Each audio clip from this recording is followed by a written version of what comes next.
आनंदीनी घेतला पावला दिवसा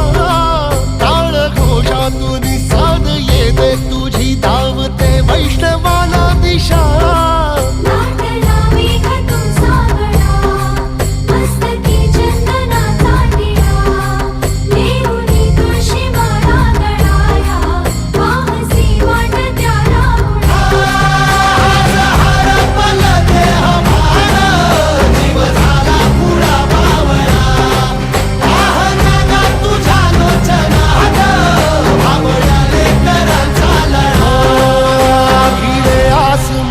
ध्वजा वैष्णवांची उभी पंढरी आज नादावली तुझे नाव ओठी तुझे रूप ध्यानी जीवाला तुझी आस गा लागली जरी बाप साऱ्या जगाचा परी तू आम्हाले कराची विठुबा